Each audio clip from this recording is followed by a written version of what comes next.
જે આપણા ચરણમાં કોટી કોટી દંડવત પ્રણામ। આપ શ્રી ગોસ્વામી પરમ પૂજ્ય 108 મુદિત કુમારજી, પરમ પૂજ્ય ગોસ્વામી 108 યોગેશ કુમારજીના આત્મા છો।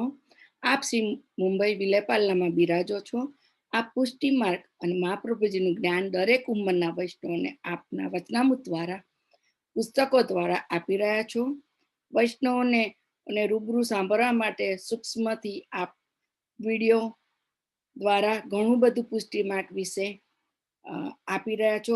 આપ પણ રચનામૃતમાં ખૂબ સરળ શૈલીમાં વૈષ્ણવને ભાવ પોષણ આપી રહ્યા છો। આપનો વૈષ્ણવનો સમય વધુ ન લેવાત આજના વચનામૃતનો કૃતાર્થ શ્રી વલ્લભાદી સખી છે।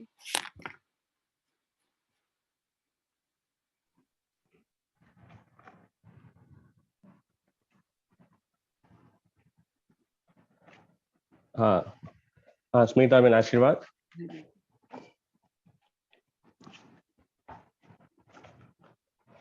तो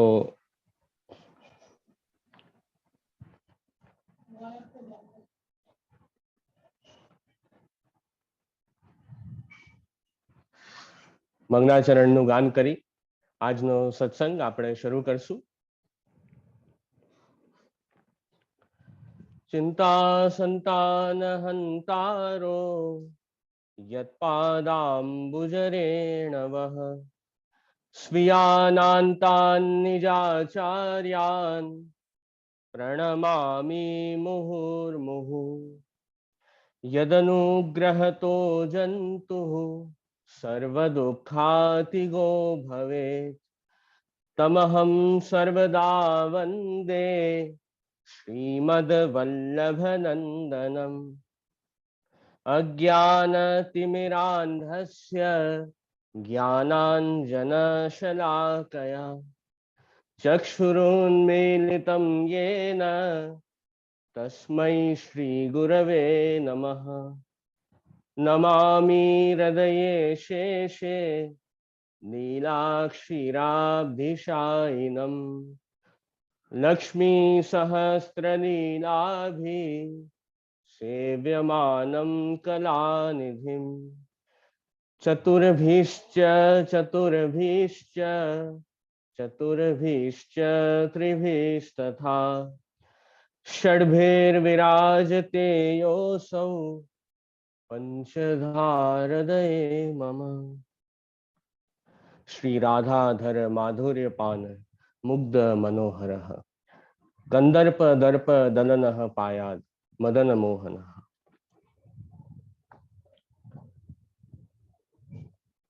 तो આજે આપના સત્સંગમાં જોડાઈ મને ખૂબ જ પ્રસન્નતા થઈ રહી છે।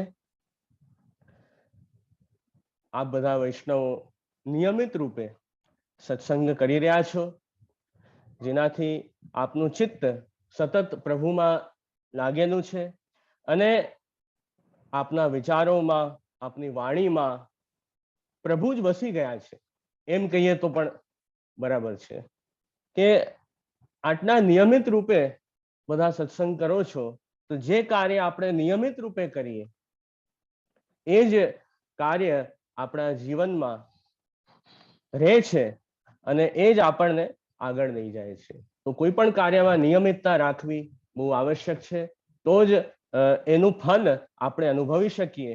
એમ સત્સંગમાં રેગ્યુલરલી જોડાઈએ તો સત્સંગનું ફલ તો સાક્ષાત ઠાકુરજી છે, પ્રભુ આપણા ભગવાન કૃષ્ણ છે, એ જ પ્રભુ જ આપણા હૃદયમાં પધારે। આ તો સત્સંગનું ફલ છે। તો એ ફલનો આસ્વાદ આપ બધા શ્રી વલ્લભની કૃપાથી લઈ રહ્યા છો। ખૂબ મને આનંદ થાય છે જ્યારે પણ આપના સાથે સત્સંગ કરવાનો અવસર મળે ત્યારે મને ખૂબ પ્રસન્નતા થાય કે આપ બધા વૈષ્ણવોને એટલી જાણવાની જિજ્ઞાસા છે,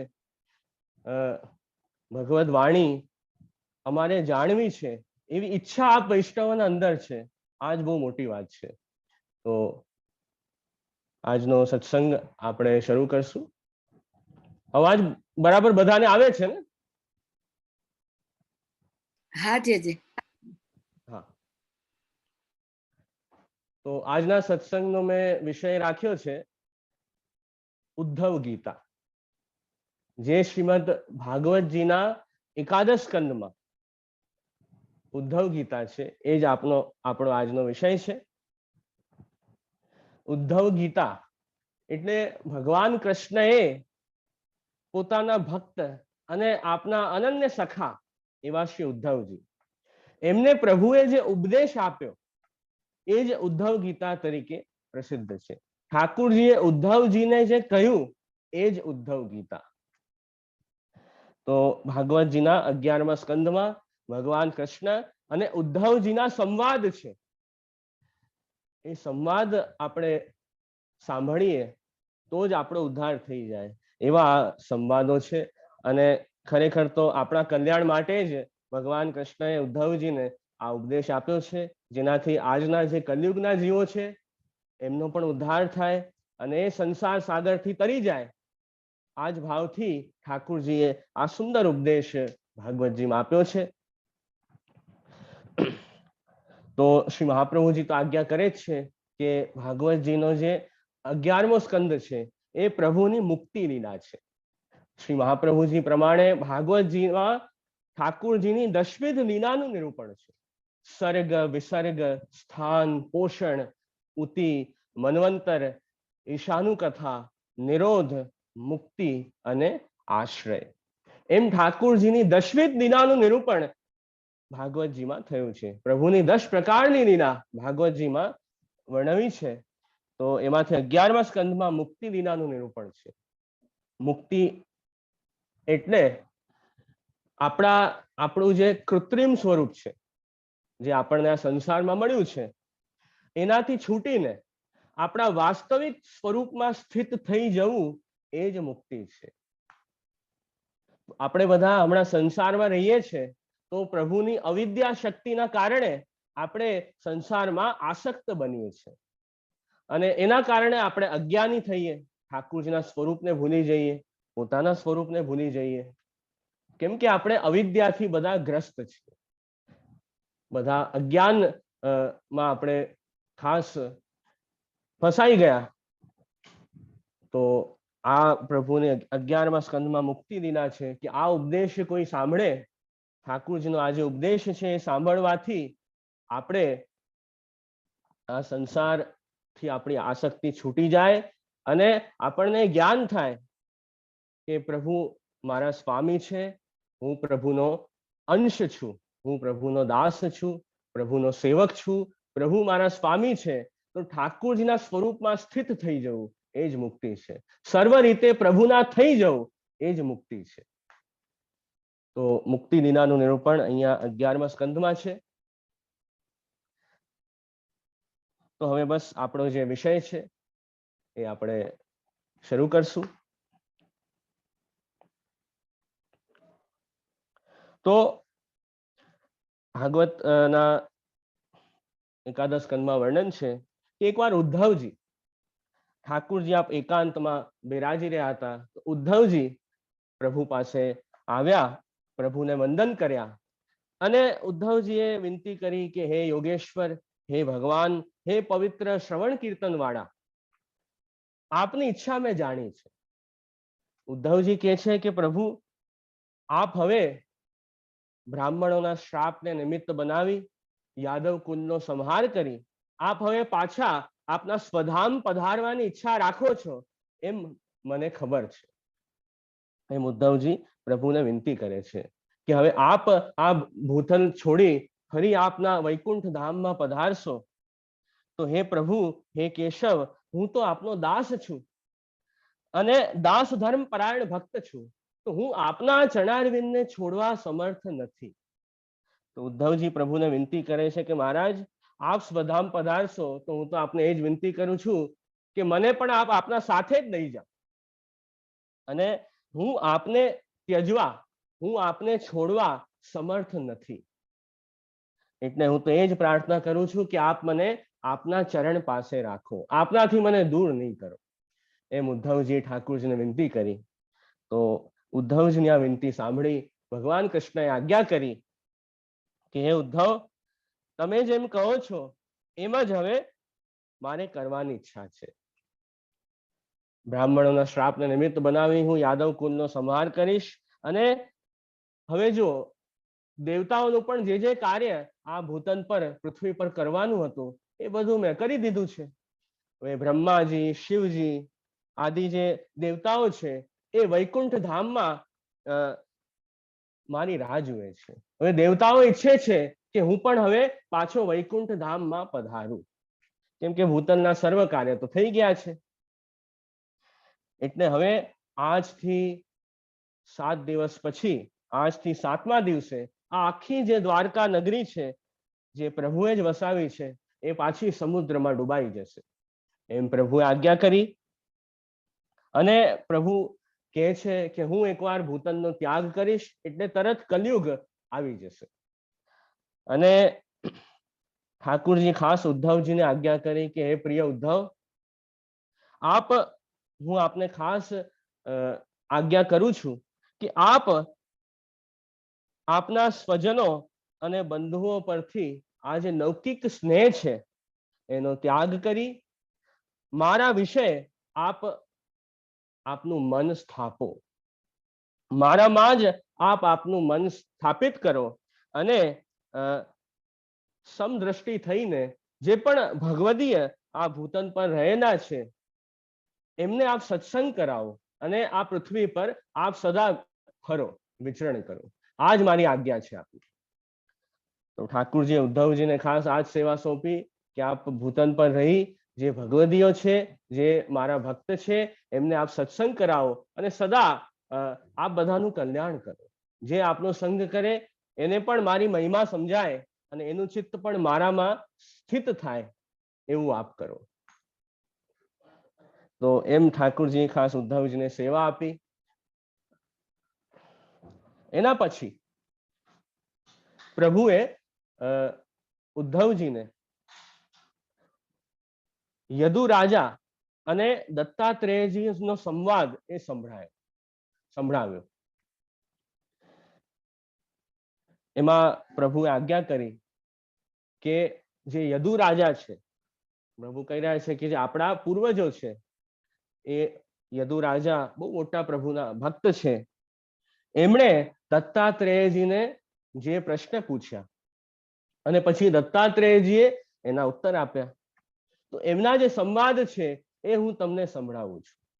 હે પ્રિય ઉદ્ધવ, આ સંવાદ જે સાંભળશે એનાથી શું થશે કે આપણી આ સંસારમાં રહેલી જે આસક્તિ છે એ છૂટી જશે અને સમદ્રષ્ટિતા જીવને પ્રાપ્ત થાય છે. સમદ્રષ્ટિતા એટલે આ આખા જગતમાં પ્રભુ જ વ્યાપ્ત છે, આખા જગતમાં પ્રભુ જ બિરાજી રહ્યા છે એવું ભગવત દર્શન આખા જગતમાં આપણને થાય અને એવો ભગવત ભાવ જગતમાં પ્રગટ થાય કે આ જગત તો પ્રભુની લીલા સૃષ્ટિ છે. ઠાકુરજી લીલા કરવા માટે આ જગત પ્રગટ કર્યો છે અને બધા જીવોમાં એ જ પરમાત્મા બિરાજે છે, એ જ પ્રભુ બધાના હૃદયમાં બિરાજે છે. આવો ભાવ દરેક જીવમાં રાખવો અને જગતમાં ભગવત દર્શન કરવા ભગવત ભાવ રાખવો એને કહેવાય સમદ્રષ્ટિતા. સમાન દ્રષ્ટિ બધામાં રાખવી અને સંસારમાં રહેલી જે આસક્તિ છે એ છોડવી. તો પ્રભુ કહી રહ્યા છે કે આ દત્તાત્રેયજીએ જે વચનો યદુ રાજાને કહ્યા એ જે સાંભળશે એને આ ફલ જરૂર પ્રાપ્ત થશે. તો હવે પછી આગળ દત્તાત્રેયજીનો જે પ્રસંગ છે એ અહીંયા શરૂ થાય છે. આ એકાદશ સ્કંદનો 7મો અધ્યાય છે, 11મા સ્કંદનો 7મો અધ્યાય છે. આમ 3 અધ્યાયમાં આ દત્તાત્રેયજીનો પ્રસંગ આવેલો છે. એ જ આપણે આનંદથી વિસ્તારથી એનો વર્ણન આપણે જોશું. હવે એકવાર દત્તાત્રેયજી જે ઘણા વિદ્વાન બ્રાહ્મણ છે અને અવધૂત વેશે ફરતા, એટલે સંન્યાસીની જેમ દત્તાત્રેયજી બધે વિચરણ કરતા.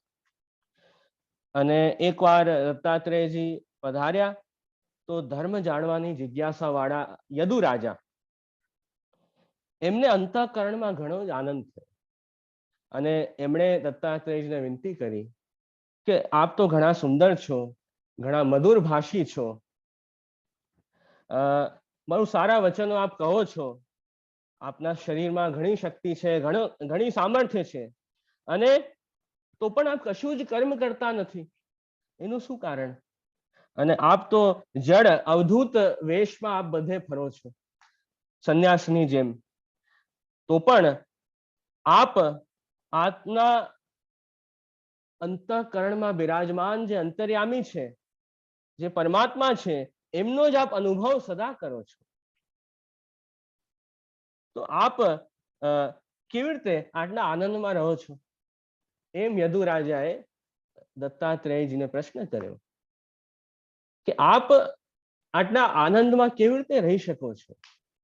અને પોતાની આત્મામાં જ જે મસ્ત છે એવા દત્તાત્રેયજી છે, પોતાના સ્વરૂપમાં જે સ્થિત છે, સતત પ્રભુનો જ જે અનુભવ કર્યા કરે એવા દત્તાત્રેયજી છે, કે પોતાના હૃદયમાં બિરાજમાન જે ઠાકુરજી છે એમનો જેમણે સાક્ષાત્કાર કર્યો છે એવા આ જ્ઞાની છે દત્તાત્રેયજી.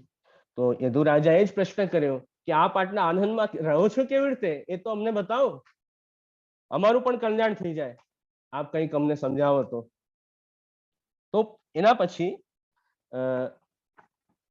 દત્તાત્રેયજીએ કહ્યું કે જુઓ, તમે મને પૂછો છો કે હું એટલા આનંદમાં કેવી રીતે રહું છું, તો હે રાજન, મેં મારી બુદ્ધિથી ઘણા બધા ગુરુઓનો આશ્રય કર્યો છે, અને ઘણા બધા ગુરુઓથી મેં શિક્ષા ગ્રહણ કરી છે, અને આ જગતમાં હું મુક્ત રીતે, સ્વચ્છંદ રીતે વિચરણ કરું છું. મને કોઈ સંસારનો બંધન નથી, હું તો મુક્ત છું, જીવન મુક્ત છે, જ્ઞાની છે એમ પોતે કહી રહ્યા છે કે હવે મારા ગુરુઓ કોણ છે અને એમનાથી મેં જીવનમાં કઈ શિક્ષા ગ્રહણ કરી છે એ વાત હું તમને બતાવું છું.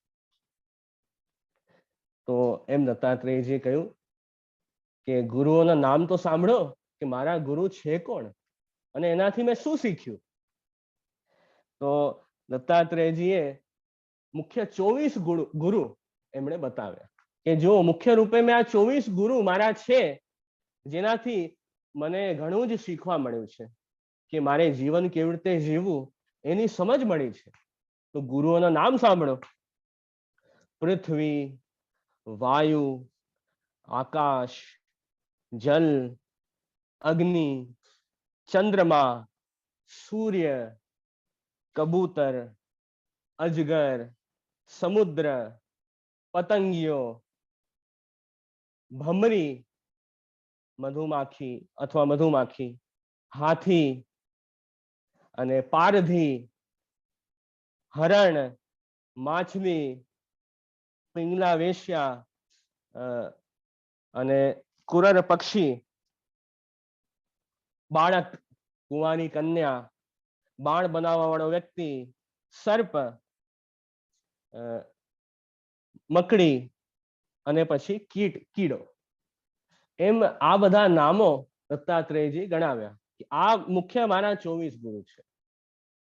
આ બધા નામ સાંભળીને આપણને તો આશ્ચર્ય થાય કે આમને ગુરુ કેવી રીતે બનાવવા.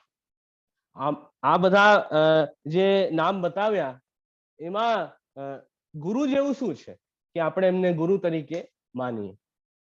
તો આ બધા જે દ્રષ્ટાંત એમણે આપ્યા છે એનાથી આપણે એ બોધ લેવાનો છે કે દત્તાત્રેયજી ગુણગ્રાહી છે. દરેક વ્યક્તિમાંથી, દરેક વસ્તુમાંથી સારા ગુણ કેવી રીતે ગ્રહણ કરવા એ જ દત્તાત્રેયજી હંમેશા જુએ છે. એટલે એ જે દ્રષ્ટાંત આપ્યો છે એને ખાલી એટલા પૂરતું જ લેવું કે કઈ રીતે એમાંથી ગુણ આપણે લઈ શકીએ, એ અર્થ એમાંથી ખાસ સમજવાનો છે. જો કોઈ પણ એક્ઝામ્પલ આપીએ ને તો એ એક્ઝામ્પલનો મિનિંગ આપણે જેટલું સમજવું હોય એટલું જ એનું મિનિંગ, અર્થ સમજવાનું, કે બધી જ વાત એમાંથી ન લેવાની હોય. એ એક્ઝામ્પલમાંથી જે વસ્તુ ઉપર આપણે ફોકસ કરવું છે, કે જે ગુણ આપણે સમજવા છે એ જે એક્ઝામ્પલમાંથી લેવું જોઈએ. તો એમ 24 ગુરુ એમણે કર્યા. એમાંથી સૌથી પહેલા ગુરુ કોણ? તો એમણે કીધું પૃથ્વી. આ જે પૃથ્વી ઉપર આપણે રહીએ છીએ એ સૌથી પહેલા ગુરુ. કેમ? પૃથ્વીમાં એવા કયા ગુણો છે જે આપણે સ્વીકારવા જોઈએ? જે આપણે ગ્રહણ કરવા જોઈએ. તો એમણે કહ્યું કે જુઓ, આ પૃથ્વી ઉપર લોકો રહે છે, કેટલા બધા લોકો રહે છે. આ પૃથ્વી ઉપર તો દિવસે ને દિવસે વસ્તી વધતી જ જાય છે, પણ પૃથ્વી જે છે એ બધાનો ભાર સહન કરે છે. અને પૃથ્વી ઉપર લોકો કેટલા આઘાતો કરે છે, કેટલા આક્રમણો કરે છે પૃથ્વી ઉપર, કેટલા બધા ઉત્પાતો લોકો કરે છે. કોઈ પૃથ્વીને ખોદે છે, કોઈ પૃથ્વી ઉપર ગંદી વસ્તુ નાખે છે, કોઈક પૃથ્વી પર યુદ્ધ કરે છે. એમ કેટલા કેટલા ઉત્પાતો મનુષ્ય કરે છે, એટલા બધા પ્રાણીઓ કરે છે. પણ પૃથ્વી કોઈ દિવસ ગુસ્સો કરે છે? નથી કરતી.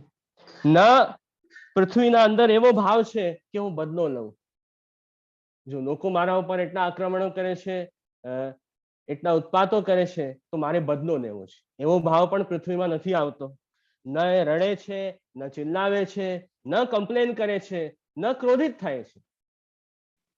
એ તો સંસારના બધા જ પ્રાણીઓનો પોષણ જ કરે છે. આ વાત આપણે ખાસ પૃથ્વીમાંથી લેવાની છે કે પૃથ્વી જે છે એમાં ધૈર્ય ગુણ બહુ પ્રબળ રૂપે આપણે જોઈ શકીએ છીએ કે બધા દુઃખોને એ પૃથ્વી સહન કરે છે અને બધાને ક્ષમા કરી દે છે. કોઈના માટે પણ વેરભાવ પૃથ્વી નથી રાખતી. લોકો ભલે કેવો પણ વ્યવહાર કરે પૃથ્વીમાં, પણ પૃથ્વી દેવી જે છે એ હંમેશા ક્ષમાશીલ છે. બધાનું કલ્યાણ જ કરે છે, બધાનું પોષણ કરે છે, પોતે દુઃખ સહન કરે છે અને બીજાને ક્ષમા આપે છે. આટલો મોટો ગુણ પૃથ્વીમાં રહેલો છે. તો આ આપણે ખાસ સમજવાની વાત છે. લોકો અવજ્ઞા કરે, પોતાના પગનો પ્રહારે કરે છે પૃથ્વી પર, પણ એ પોતે મહાન છતાં અપમાન, ભાર વગેરે સહન કરે છે અને બીજાને ક્ષમા કરે છે. તો એમ આપણે પણ સમજવાનું છે કે આપણે આપણું જીવન જે છે એ ધૈર્ય સાથે જીવવું જોઈએ. આપણા જીવનમાં પેશન્સ રાખશું, ધૈર્ય રાખશું, તો જ આપણે જીવન સરખી રીતે જીવી શકશું. અને ક્રોધ આદિ દુર્ગુણો આપણી અંદર નહીં આવવા જોઈએ અને જે આપણું સ્વધર્મ છે એનું આપણે પાલન કરવું જોઈએ. અને આપણા સાથે કોઈ ભલે કેવો વ્યવહાર કરે, પણ આપણા હૃદયમાં કોઈના માટે પણ વેર ભાવ કે બદલો લેવાનો ભાવ નહીં આવવો જોઈએ. આપણે હૃદયથી બધાને ક્ષમા કરી દઈએ.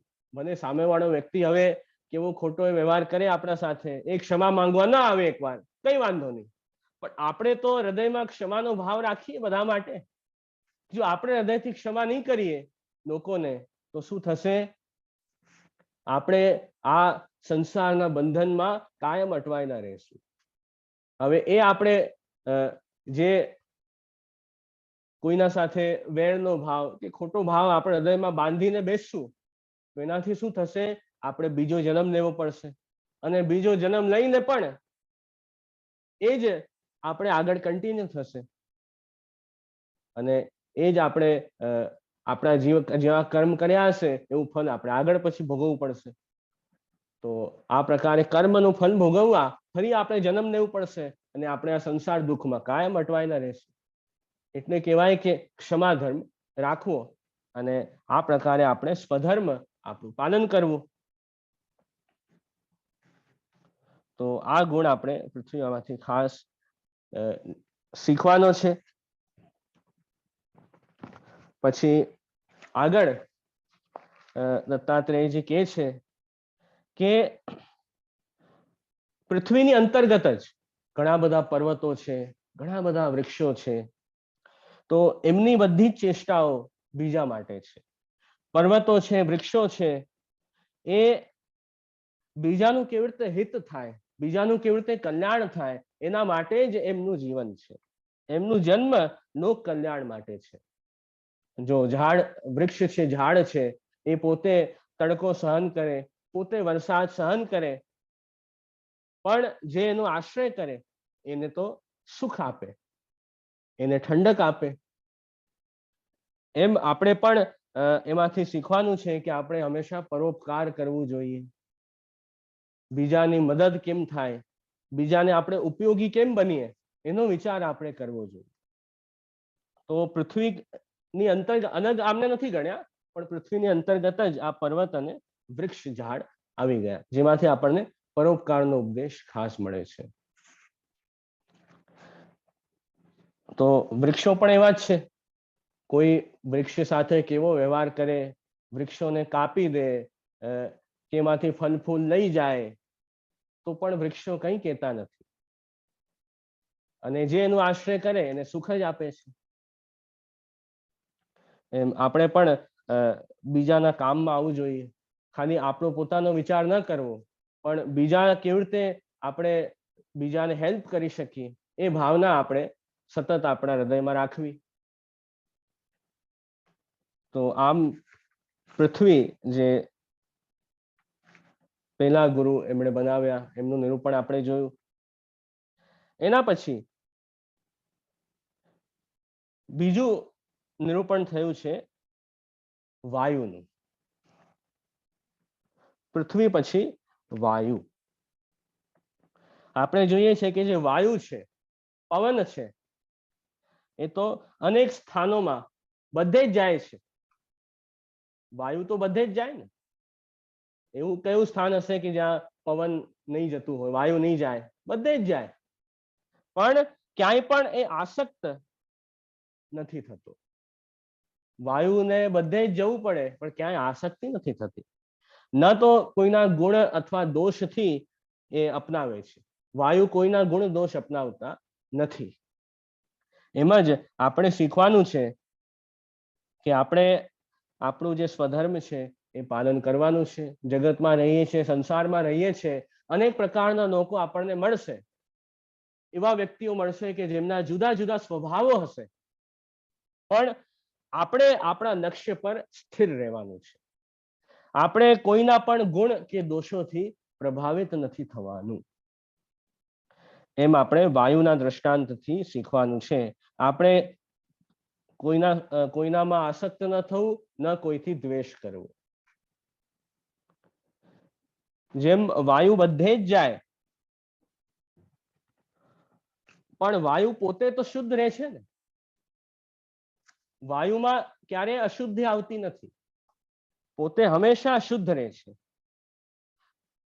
પવનને, વાયુને ગંધ આદિનો સ્પર્શ થાય છતાં પણ પોતે નિર્લેપ રહે છે. ગંધ તો પૃથ્વીનો ધર્મ છે, પૃથ્વીનો ગુણ છે. એના કારણે આપણને એ ગંધ આપણે સૂંઘી શકીએ છીએ. પણ વાયુ પોતે ગંધથી, ગંધ વાયુમાં નથી આવી જતી. એર જે છે, વાયુ છે, એ તો પ્યોર રહે છે. ભલે બધે જાય છે, બધે વ્યાપ્ત છે, પણ એની જે પ્યોરિટી છે એ ક્યારે તૂટતી નથી, ઓલવેઝ રહે છે. એમ આપણે પણ શીખવાનું છે કે આપણે હંમેશા શુદ્ધ રહેવું. કોઈના ગુણ કે કોઈના દોષ આપણે આપણા અંદર નહીં આવવા દે. બધા જ કામ કરવા, બધા સાથે વ્યવહારે રાખવો પડે, છતાં પણ કોઈના દોષ ક્યાંક આપણા અંદર ન આવી જાય એ સાવધાની આપણે રાખીને આપણું જીવન જીવવું. એમ અહીંયા વાયુથી આપણે શીખવાનું છે.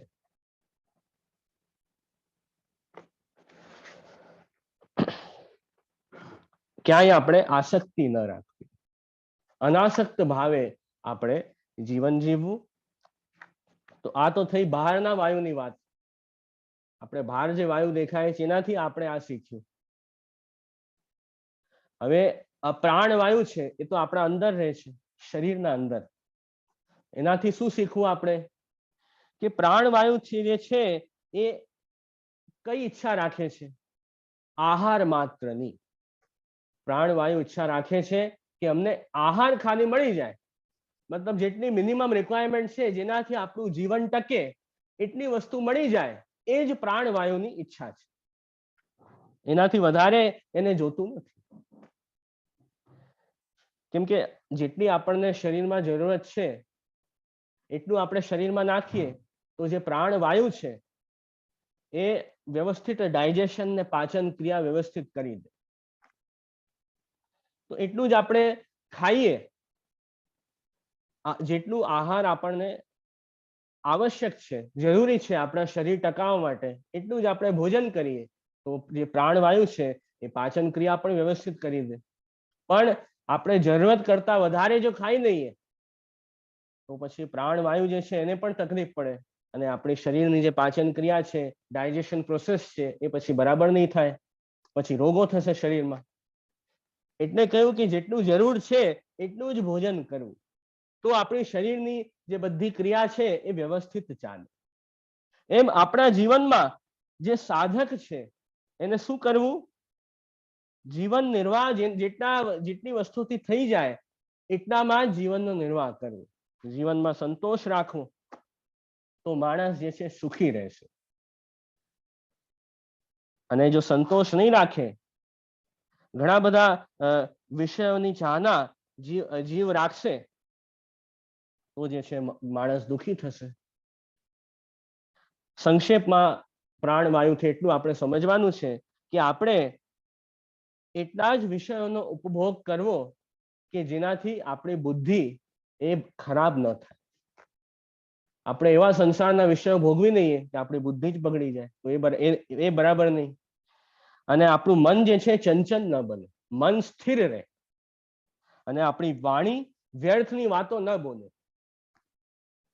ભગવત ગુણગાનમાં જ વાણી સદા તત્પર રહે.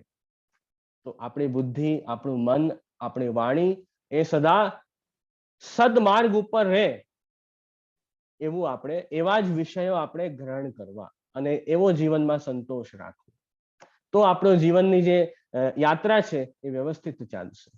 નહીં તો વધારે ખાઈ લેવાથી જેમ આખી આપણી બોડીની જે પ્રોસેસ છે, ડાયજેશન પ્રોસેસમાં ઇમ્બેલેન્સ થઈ જાય અને શરીરમાં રોગો આવે, એમ જો જીવનમાં સંતોષ નહીં રહે, ઘણા સંસારના વિષયોનો ભોગ કરતા જ રહીશું, તો પછી આપણી જીવનનો જે લક્ષ્ય છે એનાથી આપણે ભટકી જશું અને ભગવત પ્રાપ્તિ આપણને નહીં થાય. તો આ બધી વાત આપણે વાયુથી સમજવાની છે. પછી ત્રીજા ગુરુ દત્તાત્રેયજીએ કોને બનાવ્યા? પૃથ્વી, વાયુ, પછી આકાશ. તો જેમ આકાશ જે છે એ સર્વવ્યાપક છે, બધે જ વ્યાપ્ત છે અને અખંડ છે, એમ જ ઠાકુરજી પ્રભુનું સ્વરૂપ પણ આકાશની જેમ વ્યાપક છે. એ આપણે આકાશથી શીખવાનું છે. પ્રભુ જે છે એ સર્વત્ર વ્યાપ્ત છે અને પ્રભુનું સ્વરૂપ પણ અખંડ છે. તો આ વાત આપણે આકાશથી શીખવાની છે કે ઠાકુરજી પણ બધે જ વ્યાપ્ત છે. એ વ્યાપક ધર્મ છે ઠાકુરજીનું. અને ક્યારેક આગ લાગે કે પાણી વરસે કે ખેતરમાં અન્ન આદિનો પાક ન થાય કે બાદલો આવી જાય કે હટી જાય, એનાથી આકાશને કોઈ ફરક પડે? કોઈ ફરક નથી પડતું. આકાશ જે છે એ તો નિર્લેપ રહે છે, એને કોઈ ફરક પડતો નથી, એ અનાસક્ત રહે છે. ચાહે ક્યાંય આગ લાગે, પાણી વરસે કે કંઈ પણ થતું હોય, જગતમાં તો ઘણી બધી ક્રિયાઓ થતી હોય, ઘણી બધા ચેન્જીસ થતા હોય, પણ આકાશ તો બસ એમને એમ બધું જોતો રહે, એને કંઈ ફરક નથી પડતો. એમ આકાશની જેમ ઠાકુરજી પ્રભુ જે છે એ વિવિધ નામ અને રૂપવાળી આ સૃષ્ટિ પ્રગટ કરે છે અને આ સૃષ્ટિનું પ્રલય પણ કરે છે. પણ ઠાકુરજી આપણી જેમ આ જગત, આ સંસારમાં આસક્ત નથી થતા. પ્રભુ તો સાક્ષીવત રહે છે. ઠાકુરજી તો સાક્ષીવત રહીને બધું જોવા કરે છે. આ જગતમાં પ્રભુની લીલા ચાલે છે અને પ્રભુ બધું જુએ છે. ઠાકુરજી કોઈ આપણી જેમ થોડી જગતમાં આસક્ત થાય છે, નથી થતા. તો જેમ આકાશ જે છે નિર્લેપ રહે છે, કોઈ પણ વસ્તુમાં આસક્ત નથી થતો, એમ ઠાકુરજી પણ અનાસક્ત ભાવે આપ બિરાજે છે અને સાક્ષીવત રહે છે. એમ આકાશના ઉદાહરણથી આપણે શીખવાનું છે. તો આકાશમાં વ્યાપક ધર્મ છે, એમ ઠાકુરજીએ વ્યાપક છે, બધે જ વ્યાપ્ત છે. એના પછી ચોથા ગુરુ દત્તાત્રેયજી બનાવ્યા જલને. જલ કેવો હોય? પાણી. તો કહ્યું એ તો સ્વચ્છ હોય, એકદમ સાફ હોય અને મીઠું હોય. પાણી કેવું હોય? સાફ હોય, સ્વચ્છ હોય, મીઠું હોય અને બીજાને પવિત્ર કરે એવું હોય. એમ આપણે કેવું બનવું? પાણી જેવું બનવું, કે આપણું સ્વભાવ જે છે શુદ્ધ રાખવું, આપણા અંદર ઇમ્પ્યોરિટી ન આવે એનું ધ્યાન રાખવું, આપણે હંમેશા પાણીની જેમ પ્યોર રહેવું. અને આ બધા જે સારા ગુણો છે, honesty, humbleness, fearness, loyal, patience, kindness, self control, optimistic રહેવું, આ બધા જે સારા ક્વોલિટીઝ છે એ આપણે આપણી અંદર લાવવી. સારા ગુણો આપણે આપણી અંદર લાવવા અને જે આપણા અંદર દોષો છે, જે અશુદ્ધિ છે, ઇમ્પ્યોરિટી છે, એ બહાર કાઢવી. એટલે આપણે પાણીની જેમ હંમેશા શુદ્ધ રહેવું. આ વાત આપણે જન્મથી શીખવાની છે. આપણો સ્વભાવ સારો રાખવો, સ્વભાવ આપણો એવો ન રાખવો કે બીજાને તકલીફ પડે. સ્વભાવ સારો રાખવો. અને પાણી કેમ મીઠું છે?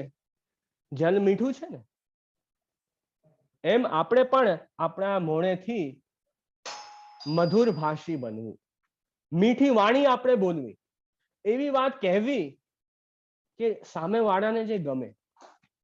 પ્રભુ ભગવદ્ ગીતામાં આજ્ઞા કરે છે કે આપણે કેવા વચન કેવા? તો સત્યમ, પ્રિયમ, હિતમ ચ યત. જે વચન સત્ય હોય, સાચા હોય અને સામેવાળાના હિતકારી હોય, બીજાના કલ્યાણ જેનાથી થતું હોય, એવા વચન આપણે બોલવા. અને એ પણ એ રીતે કહેવા કે સામેવાળાને ગમે, સામેવાળાને પ્રિય લાગે. એ રીતે સાચી વાત સમજાવી. કોઈ પણ વસ્તુ એ રીતે ન કહેવી કે એ સાંભળીને સામેવાળો ક્રોધિત થઈ જાય કે એ ગુસ્સે થાય. એ રીતે આપણે આપણી વાણી રાખવી. એમ અહીંયા જલના દ્રષ્ટાંતથી આપણે આ બધી વાત સમજવાની છે.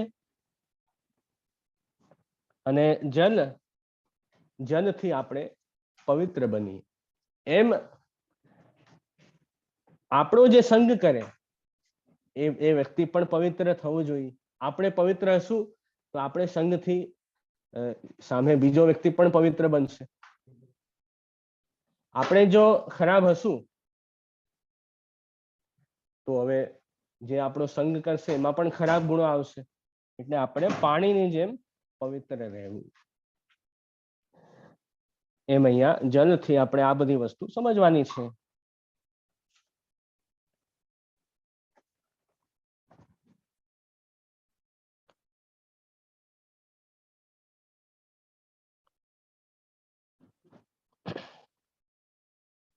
એના પછી પૃથ્વી, વાયુ, આકાશ, ચોથા ગુરુ બનાવ્યા જલને. જલ પછી પાંચમા ગુરુ બનાવ્યા દત્તાત્રેયજી અગ્નિ. અગ્નિ કેવી હોય? તો અગ્નિનો સ્વભાવ કેવો હોય કે આપણે કોઈ પણ વસ્તુ અગ્નિમાં નાખીએ તો એનાથી શું થાય? એ વસ્તુ બળી જાય. એમ અગ્નિ જે છે એને કોઈ પણ પોતાના તેજથી દબાવી ન શકે. આપણે જે પણ વસ્તુ અગ્નિમાં નાખીએ એ ભસ્મીભૂત થઈ જાય, બળી જાય. તો અગ્નિમાં શું થાય કે કોઈ પણ વસ્તુના દોષો હોય એ અગ્નિમાં નથી આવતા ને. અગ્નિ બધાને બાળી દે, એવો અગ્નિનો સ્વભાવ છે. તો ચાહે કોઈ ખરાબ વસ્તુ પણ તમે અગ્નિમાં નાખશો તો એ વસ્તુ જ બળી જશે. અગ્નિને એનાથી કંઈ ફરક નહીં પડે. અગ્નિમાં એ વસ્તુના રહેલા જે દોષ છે એ એમાં નહીં આવે, એ વસ્તુ તો બળી જવાની છે. એમ આપણે ખાસ અગ્નિથી આ વાત શીખવાની છે કે આપણું મન ને આપણી ઇન્દ્રિય એને આપણે વશમાં રાખીએ, એને આપણે કંટ્રોલ કરીએ. અને કોઈના દોષ પણ આપણે આપણા અંદર આવવા ન દઈએ. જેમ અગ્નિ જે છે એ કોઈના દોષોથી એને કોઈ પ્રભાવિત નથી કરી શકતું. અગ્નિ તો એમને એમ બળતી રહે. એમ આપણે પણ ભલે કેટલાય લોકોનો સંગ કરીએ હાય, પણ એમના દોષ આપણે અંદર નહીં આવવા દેવા. એ સાવધાની રાખવી. આ વાત ખાસ અગ્નિથી શીખવાની છે.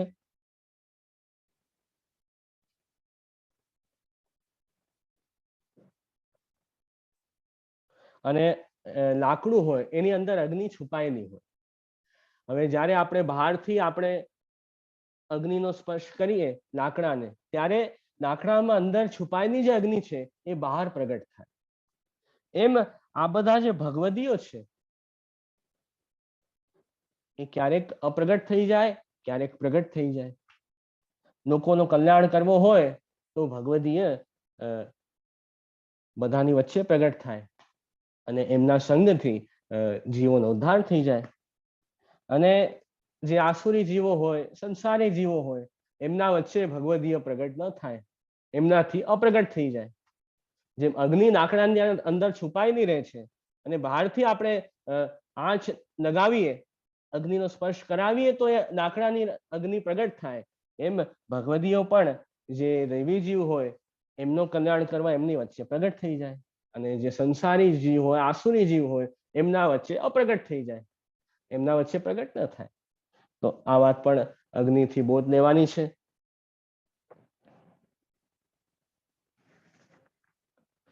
તો આ રીતે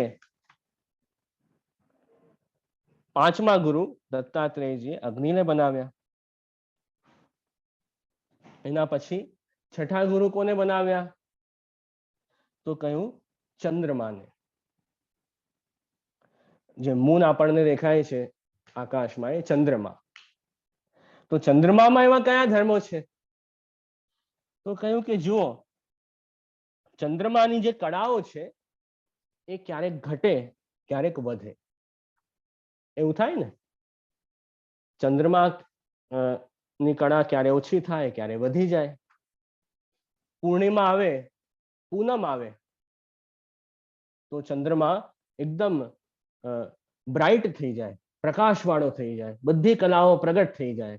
અને અમાવસમાં એ ચંદ્રમા જે છે એ ડાર્ક થઈ જાય. આપણને એવું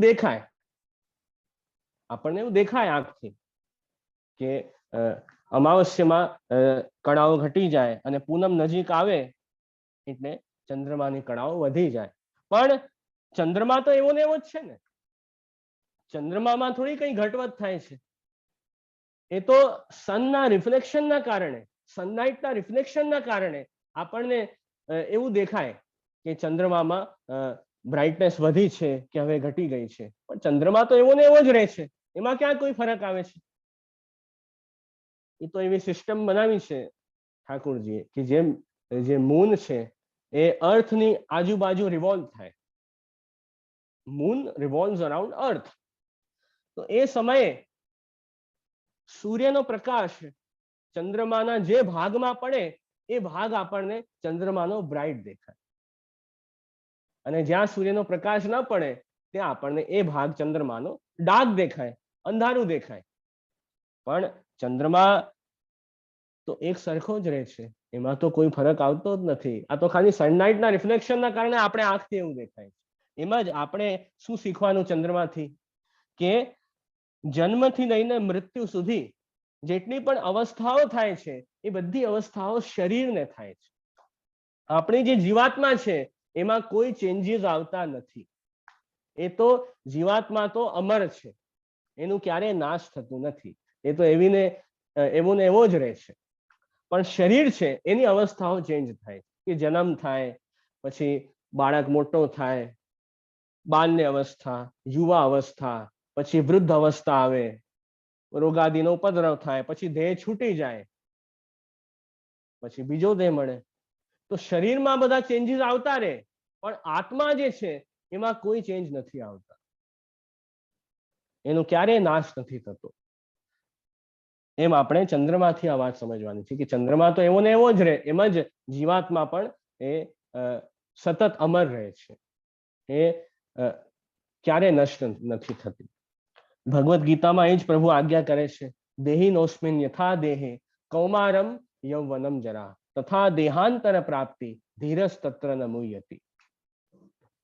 કે દેહની અવસ્થાઓ બદલાય છે, પણ જીવાત્મા માં કઈ ચેન્જીસ નથી આવતા. એટલે ધીર પુરુષે મોહિત ન થવું. અને દેહ અલગ છે અને આત્મા અલગ છે, એ આપણે ધ્યાન રાખવું. પોતાના શરીરને જ આત્મા નહીં માનવું, એ શિક્ષા આપણે આ ચંદ્રમાંથી લેવાની છે.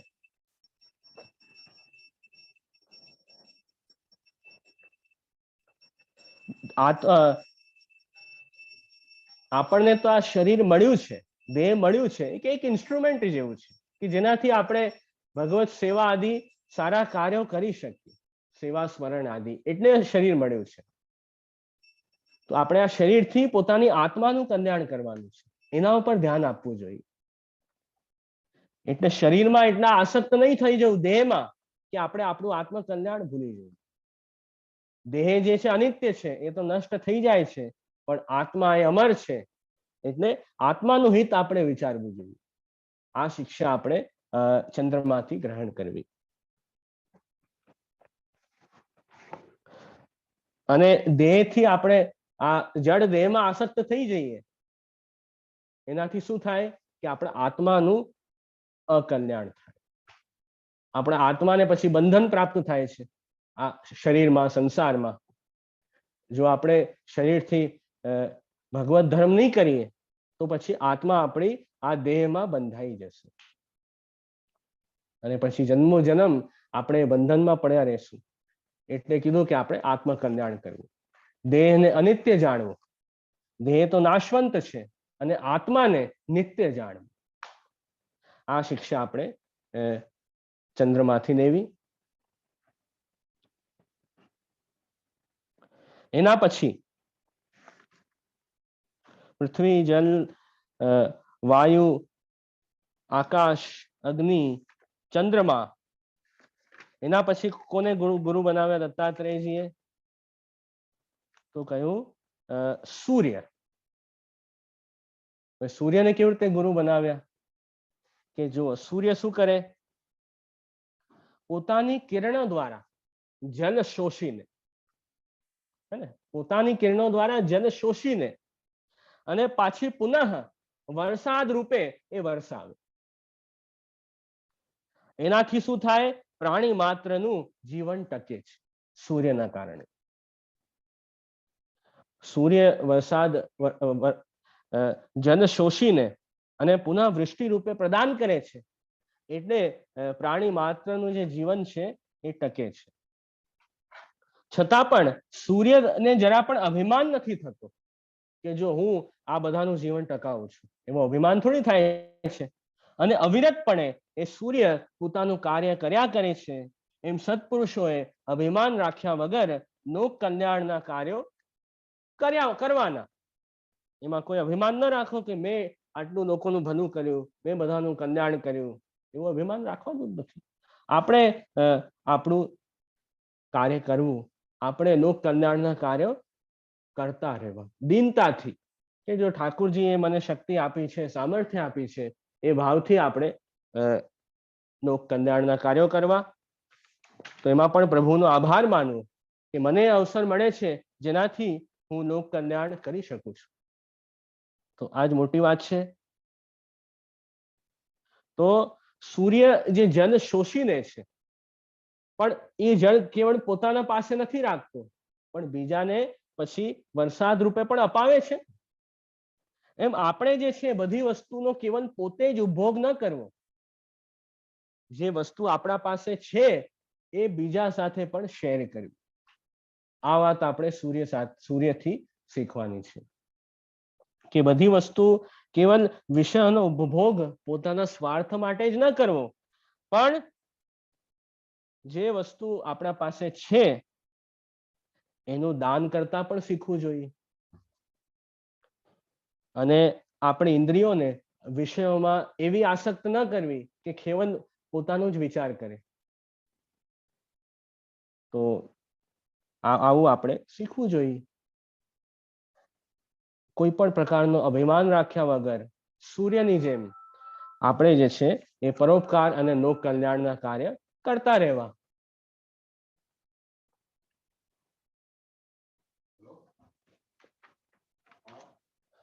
તો આમ સૂર્યને ગુરુ બનાવ્યો દત્તાત્રેયજીએ. એની પછી કોને ગુરુ બનાવ્યો? તો કહ્યું કબૂતરને. કબૂતરને કેવી રીતે ગુરુ બનાવાય? તો એનાથી પણ ઘણું શીખ્યું છે એમણે. આપણને વિચાર આવે કે આ બધાને ગુરુ કેવી રીતે બનાવ્યા? તો દરેક બધામાંથી સારા ગુણો એમને મળ્યા છે. એમણે કોઈના પણ ખરાબ ગુણો નથી જોયા, પણ બધામાંથી હું કેવી રીતે મારું જીવન સુધારી શકું એ ભાવ દત્તાત્રેયજીએ સતત રાખ્યો છે. એટલે દરેક વસ્તુમાંથી સારી વસ્તુ એમણે લીધી છે. કબૂતરમાંથી શું લીધું? તો કબૂતરની આખી કથા આમાં આપી છે. એ કથામાં શું આવેલું છે કે જો એક જંગલમાં એક કબૂતર રહેતો. એ કબૂતર એવો હતો કે એક ઝાડ પર, એક વૃક્ષ ઉપર પોતે ઘોંસલો પોતાનો બનાવીને રહેતો, પોતાની પત્ની સાથે, જેની કબૂતરની હતી એના સાથે રહેતો. અને એ પોતાની ગૃહસ્થીમાં એ કબૂતર ઘણો આસક્ત થયો. એટલો આસક્ત થયો કે એ જંગલમાં ફરતો, બધાથી વાતચીત કરે, સૂવે, બેસે, રમે અને પોતાની પત્ની સાથે, કબૂતરની સાથે વિહાર કરે. બહુ અટેચ થઈ ગયો પોતાની ગૃહસ્થીમાં. અને જે કંઈ એની પત્ની ચાહે એ બધી એની ઈચ્છાઓ પૂરી કરે.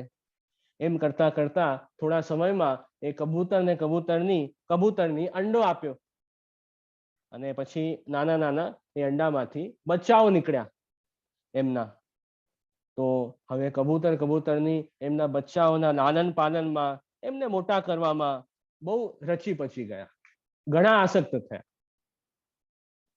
અને કેવી બાળકો કેવી ચેષ્ટાઓ કરે છે, કેવી બધી અવાજો કાઢે છે, બસ એ જ કાયમ સાંભળતા રહે. અને એમાં જ એમનું જીવનનો સમય જે છે જઈ રહ્યો હતો. હવે કબૂતરની પોતાના બાળકોના, પોતાની ગૃહસ્થીમાં એટલા બધા વ્યસ્ત થઈ ગયા કે એમને એના સિવાય બીજું કંઈ દેખાય જ નહીં.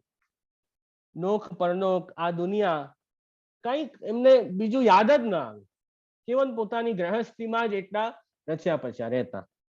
હવે એક દિવસ એવું થયું કે એક પારધી હતો, શિકારી હતો, એ ફરતો ફરતો જંગલમાં આવ્યો. એ શિકારીએ શું કર્યું? તો આજે કબૂતરની હતા, બંને બહાર ગયા હતા. પોતાના બચ્ચાઓ માટે ખાવાની બધી વસ્તુઓ લાવવા ગયા હતા જંગલમાંથી. અને ઝાડ ઉપર ઘોંસલામાં આમના બચ્ચાઓ એકલા રહેતા હતા. એટલે એક શિકારી આવ્યો. એ શિકારી આવીને આ જે એમના બચ્ચાઓ હતા એ પકડી લીધા પોતાના જાલમાં. અને હવે કબૂતરની તો જંગલમાં ગયા હતા ખાવાનું લાવવા માટે. હવે જ્યાં બંને પાછા આવ્યા, એ લોકોએ જોયું કે અમારા નાના નાના જે બચ્ચાઓ છે એમને આ શિકારીએ પકડી લીધું છે. એટલે કબૂતરની ઘણી દુઃખી થઈ. જોતા જ કબૂતરની ઈચ્છા થયું કે મારે તો બાળકો વગર રહેવાશે નહીં. એટલે એ પોતે પણ એ જાલમાં પડી ગઈ અને એના શિકારીના કેદમાં આવી ગઈ. પોતાને સુધબુધ રહી નહીં અને પોતે પણ એમાં ફસાઈ ગઈ. હવે આ દ્રશ્ય જોઈને કબૂતર ઘણો દુઃખી થયો કે એની આખી ફેમિલી એ જે શિકારીનો જાલ હતો એમાં ફસાઈ ગઈ. તો એ તો કબૂતર તો બહુ જ દુઃખી થયો. એ વિચારવા લાગ્યો કે હવે તો મારું સત્યાનાશ થઈ ગયું. હવે તો મેં કેટલી ઈચ્છાઓ હતી, કેટલી મને આશાઓ હતી, બધી મારી ઈચ્છાઓ તૂટી ગઈ. આ શિકારીએ બધા મારા પરિવારને પકડી લીધો અને મારી બધી ઈચ્છાઓ તૂટી ગઈ. હવે તો મારું જીવન કેમ ચાલશે? આ બધા વગર હવે હું કેવી રીતે જીવન જીવીશ? જીવનનો તો કોઈ અર્થ જ નથી. એમ આવા બધા વિચાર કરીને જે કબૂતર હતો એ પોતે પણ એ શિકારીના જાલમાં સામેથી કૂદી ગયો. હવે એની એટલી મૂર્ખતા કે કબૂતર જે હતો એ પોતે એને એવો વિચાર ન કર્યો કે હું કેવી રીતે સુરક્ષિત રહું, કે આમને કેવી રીતે પિંજરામાંથી બહાર કઢાવી લઉં, એવું કંઈ વિચાર ન કર્યો. પણ એ પોતે એટલો દુઃખી થયો અને પોતાની ગૃહસ્થીમાં એટલો આસક્ત હતો એટલો બધો અટેચ હતો, તો એના કારણે એને કઈ વિચાર ન થયું અને પોતે પણ એમાં જાલમાં પડી ગયો. અને એમ પડવાથી એ જે શિકારી હતો ઘણો પ્રસન્ન થયો અને પ્રસન્ન થઈને કબૂતરની એમને બચ્ચાઓ બધાને લઈ ગયો પકડીને. અને શિકારી તો એ જ કામ બધાને મારીને અને પોતાનું કામ બનાવે, તો એમ નહીં ગયો. એટલે પછી કબૂતરનીએ તો જે પ્રેમથી સ્નેહથી પોતાની ગ્રહસ્થી વસાવી હતી અને પોતાનું આખું સમય જીવનનું એણે આ પ્રકારે પોતાના પરિવારના ભરણ અને પોષણમાં જ લગાવ્યું. એની ગ્રહસ્થી કબૂતરની તો એક સેકન્ડમાં બધી વહી ગઈ ને, એક સેકન્ડમાં એની ગ્રહસ્થી નષ્ટ થઈ ગઈ. તો આપણે આ કબૂતરના ઉદાહરણથી શું શીખવાનું છે કે આપણે આપણું જીવન જે છે એ પશુની જેમ ન જીવવું. પશુ તો એવો જ હોય, પોતાનું પેટ કેમ ભરવું, પોતાનું અને પોતાના પરિવારનું, એમાં જ એના માટે જ જીવતો હોય. એ તો પશુનું જીવન છે. પણ આપણે આ કબૂતરના દાખલાથી આપણે શીખવાનું છે કે આપણે જો કેવલ આપણા કુટુંબના ભરણ પોષણમાં જ જો આપણું જીવન નષ્ટ કરી દેશું તો આપણને ક્યારેય શાંતિ નહીં મળે અને આ કબૂતરની જેમ આપણે દુઃખી થશું. દુઃખી થવાના ને આપણે, કેમ કે આ બધું સંસાર જે આપણે માંડીને બેસ્યા છીએ એ તો નષ્ટ જ થવાનું છે, એ થોડી કાયમ રહેવાનું છે. તો જેના માટે આપણે આટલો પરિશ્રમ કરીએ છીએ, આટલો પોતાનો જીવનનો કિંમતી સમય આપીએ છીએ, એ બધી વસ્તુ તો એક સેકન્ડમાં નષ્ટ થઈ જવાની છે. એના પાછળ આપણે આપણું પતન કેમ કરીએ છીએ એનો તો વિચાર કરો. ઠાકુરજી આટલું સરસ આ મનુષ્ય જીવન આપ્યું છે તો એનો આપણે સદુપયોગ કરવો જોઈએ. એમ આપણે આ કબૂતરના દાખલાથી શીખવાનું છે કે આમાં કહ્યું છે ભાગવતજીમાં કે યહ પ્રાપ્ય માનુષમ લોકમ મુક્તિ દ્વારમ અપાવૃતમ ગ્રહેશુ ખગવત સક્તસ્તમારૂઢ ચુતમ વિદુ. કે આ મનુષ્ય શરીર એ તો મુક્તિનો દ્વાર છે અને એ પ્રાપ્ત કરીને પણ જે કબૂતરની જેમ પોતાની ઘર ગ્રહસ્થીમાં ફસાયેલો રહે છે એ માણસ કેવો છે કે એ તો આરૂઢ પતિત છે. જેમ કોઈ વ્યક્તિ બહુ ઊંચે સુધી પહોંચી ગયો હોય પછી પાછો જમીનમાં પડી જાય એને કહેવાય આરૂઢ પતિત. કે એ પોતાના ગોલ સુધી પહોંચવાનો જ હોય અને પાછો જમીનમાં પડી જાય, એ આરૂઢ પતિત છે. એમ આપણે પણ આટલું સરસ અવસર ઠાકુરજી આપ્યું છે, આ મનુષ્ય જન્મ આપ્યું છે, ઠાકુરજી આપણને વૈષ્ણવના ઘરે જન્મ આપ્યું છે, તો પણ આપણે પોતાના સંસારમાં ઘર ગ્રહસ્થીમાં જો અટેચ રહેશું, આસક્ત રહેશું તો આપણું પણ પતન જ થવાનું છે આ કબૂતરની જેમ. એમ આપણે ખાસ આ દાખલાથી શીખવાનું છે.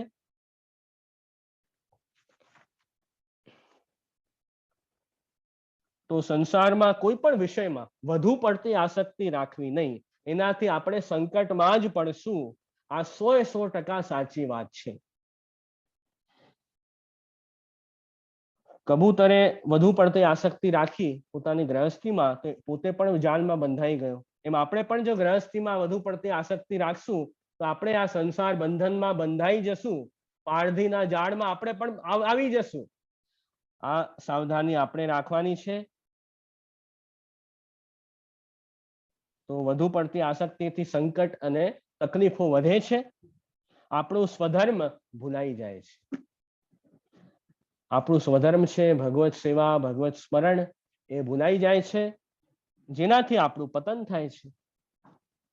તો સંસારના દુઃખોની નિવૃત્તિ માટે આપણે જે છે એ આપણા પુરુષાર્થ કરવા જોઈએ.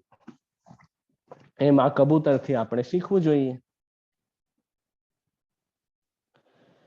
તો આટલા ગુરુ આવ્યા, તો હજી સુધી આપણે કેટલા 8 ગુરુ જોયા. દત્તાત્રેયજીએ જે 8 ગુરુ બનાવે એ જોયા. એને પછી 9મો ગુરુ કોને બનાવ્યો તો કહ્યું અજગર. અજગરને દત્તાત્રેયજીએ 9મો ગુરુ બનાવ્યો. કેમ અજગરને? એ તો કેવો હોય, જોવામાં આપણે ગમે નહીં, બધાને ખાઈ જાય એવો અજગર હોય. તો એને કેમ ગુરુ બનાવ્યો? એમાં પણ કારણ છે. એમાં પણ એક સારો ગુણ છે, એટલે એને ગુરુ બનાવ્યો. કે જો અજગર કેવો હોય, એક જ જગ્યાએ એક જ સ્થાને પડ્યો રહે, અને એને જે પણ મળી જાય, ચાહે એને રૂખો કે સૂખો ભોજન મળે તો પણ એ ખાઈ લે, ચાહે એને બહુ મીઠું કે બહુ સ્વાદિષ્ટ વસ્તુ મળે તો પણ ખાઈ લે, અથવા ક્યારેક ઓછું મળે, ક્યારેક વધારે ભોજન મળે તો પણ અજગર કાંઈ કહેતો નથી. એ તો સંતોષ રાખીને જે મળે એમાં એ નિર્વાહ કરે, એવો અજગર હોય. પોતાની જગ્યા પર મસ્તીથી બેસ્યો રહે, શાંતિથી બેસ્યો રહે, અને જે એને વગર પ્રયત્ને જે મળી જાય વસ્તુ એમાં એ પોતે નિર્વાહ કરે, એટલો સંતોષ રાખે કે ભગવદ ઈચ્છાથી ઓછું મળે તો ઓછી વસ્તુથી પોતાનો નિર્વાહ કરે, વધારે મળે તો વધારે મળે, સંતોષ રાખે. જે મળે એને કોઈ હાય નથી અજગરને, કે જો મારા પાસે આટલું વસ્તુ નથી, આ કેમ મળશે, ક્યારે મળશે, એવી કોઈ હાય અજગર નથી રાખતો, શાંતિથી બેસ્યો રહે. એમ આપણે અજગરથી શીખવાનું છે કે આપણે જીવનમાં જે મળે એમાં સંતોષ રાખવું, અને આનંદથી ભગવત ભજન કરવું, પ્રભુમાં ચિત્ત રાખવું. શ્રી મહાપ્રભુજી આજ્ઞા કરે છે, પ્રાપ્તમ સેવેત નિર્મમ. આપણને જે પ્રાપ્ત થાય એમાં મમતા રહિત થઈને, આસક્તિ રહિત થઈને આપણે આપણું જીવન જીવવું અને ભગવત સેવા કરવી. એનાથી આપણે સુખી રહેશું. જીવનમાં જેટલી આપણે લોભ જેટલો વધારે રાખીએ એટલો જ માણસ દુઃખી થાય, અને જેટલો સંતોષ જીવનમાં રાખશું એટલા સુખી થશું. જે આપણે પ્રયત્ન આપણા કરવાના, જે પણ ઠાકુરજીએ શક્તિ આપી છે, સામર્થ્ય આપી છે, એ અનુસાર આપણે પ્રયત્ન કરીએ, પછી જે આપણને મળે એ ઠાકુરજીનું આશીર્વાદ સમજીને આપણે સ્વીકારવાનું. એમ આપણે આપણું જીવન જીવવું જોઈએ. તો જીવનમાં કમ્પ્લેન ન કરવી કે જો મારા પાસે આ વસ્તુ નથી, આ ક્યારે મળશે, અને એમ કાયમ હાય ન કરતા રહેવી કે દુઃખી ન રહેવું. આનંદથી, પ્રસન્નતાથી, સંતોષપૂર્વક રહેવું, અજગરની જેમ. થોડું મળે તોય વાંધો નહીં, વધારે મળે તોય વાંધો નહીં, એવું અજગર શાંતિથી, સંતોષથી બેસે. તો સંતોષપૂર્વક રહીને પ્રભુમાં આપણે ચિત્ત રાખવું. તો એટલે અજગરને પણ દત્તાત્રેયજીએ ગુરુ બનાવ્યો. એના પછી 10મો ગુરુ કોને બનાવ્યો દત્તાત્રેયજીએ? તો કહ્યું સમુદ્રને. સમુદ્ર, સી. એમાંથી શું ગુણ લેવાનો છે? કે સમુદ્ર જો આપણે જોઈએ ને સમુદ્રમાં, તો સમુદ્રમાં અનેક લહેરો ઉઠતી હોય છે. ઘણી બધી લહેરો સમુદ્રમાં આપણને દેખાય છે. તો એમ આપણે આપણા જીવનમાં શું કરવું? તો કહ્યું આપણે સદા જીવનમાં પ્રસન્ન રહેવું, અને આપણે પ્રસન્ન રહેવું, અને આપણા અંદર પણ આનંદની લહેરો સદા ઉઠવી જોઈએ. જેમ સમુદ્રમાં બધી વેવ્સ આવે ને, વેવ્સ, એમ આપણે પણ આપણા અંદર આનંદની લહેર ઉઠતી રહેવી જોઈએ. ક્યારે નિરાશ કે દુઃખી ન થવું, સદા પ્રસન્ન રહેવું. આ સમુદ્રથી આપણે શીખવાનું છે કે સમુદ્ર બહારથી પ્રસન્ન હોય, સુંદર મજાની મોજાઓ અને લહેરો ઉછળતા હોય, પણ અંદરથી તો ઘણું ગંભીર હોય, બહુ ડીપ હોય સી તો. એમ આપણે બહારથી પ્રસન્ન રહેવું ને અંદરથી ગંભીર રહેવું. એમ આપણે સમુદ્રથી શીખવું, સદા આનંદયુક્ત રહેવું. સમુદ્ર કેવો હોય કે વર્ષા ઋતુમાં અનેક નદીઓના પૂર આવે છતાં પણ વધતો નથી.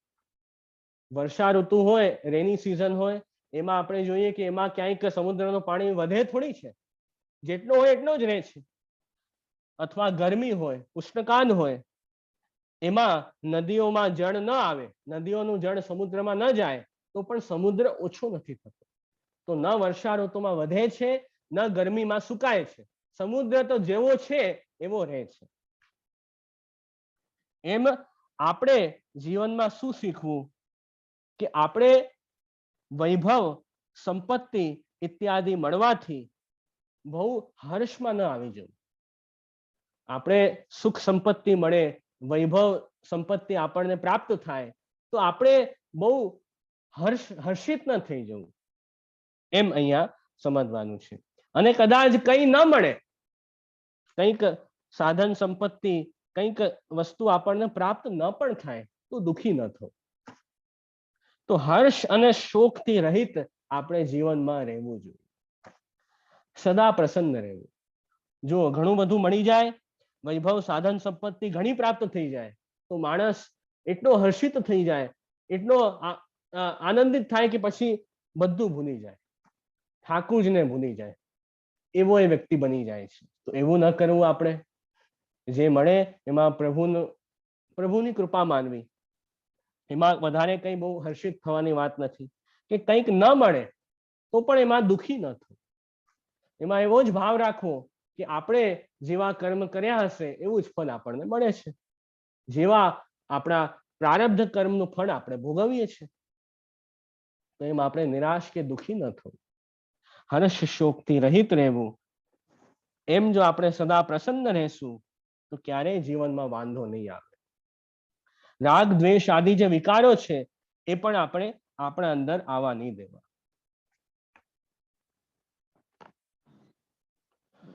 તો બહુ હર્ષિત થઈ જઈએ એમાં પણ ઘણી વખત પ્રભુને ભૂલી જઈએ, કે બહુ દુઃખી થઈ જઈએ, ઉદાસ થઈ જઈએ ત્યારે પણ ઠાકુરજીને માણસ ભૂલી જાય છે. તો એવા ભાવથી રહિત સતત ચિત્ત પ્રભુમાં રાખી આનંદથી પ્રસન્નતા પૂર્વક આપણે રહેવું. આ સમુદ્રથી આપણે શીખવું. એક સરખો રહેવો, હંમેશા વધારે ચેન્જીસ આપણા અંદર ન આવવા દેવો. તો એ રીતે 10મો ગુરુ જે છે દત્તાત્રેયજી, સમુદ્રને બનાવ્યો. 11મો ગુરુ કોને બનાવ્યો? તો કહ્યું પતંગિયોને. કે પતંગિયું કેવું હોય? પતંગિયું ઉડતા ઉડતા અગ્નિ પાસે જાય. આગ જલતી હોય, અગ્નિ જલતી હોય તો પતંગિયોને આકર્ષણ થાય કે અરે આ શું પ્રકાશ પ્રકાશ જેવું છે, એના પાસે તો જવું.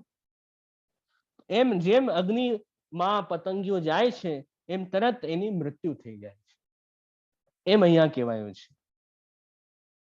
એમ આપણે શું શીખવાનું એનાથી?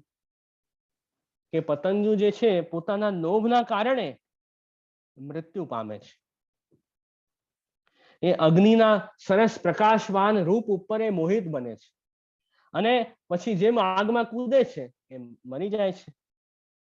એમ આપણે પણ આ જે સંસારના જે વિષયો છે એમની તરફ આકર્ષિત થશું, એમની તરફ મોહિત થશું તો આપણે પણ પતંગિયોની જેમ આ સંસારમાં આપણે પડવાથી આપણું પતન થશે અને આપણું નાશ થઈ જશે. એટલે સત્પુરુષોએ વિષયો પ્રત્યે લોભાઈને જન્મ મરણના ચક્કરમાં ફસાવું ન પડે એની ચીવટ સાવધાની પોતાના જીવનમાં રાખવી અને ભગવત ભજન પ્રત્યે આપણે વળવું જોઈએ. જો સંસારના વિષયોની તરફ આપણે દોડશું તો પતંગિયોની જેમ આપણે અગ્નિ, સંસાર રૂપી જે વિષયની અગ્નિ છે એમાં ડૂબીને આપણો નાશ થઈ જશે.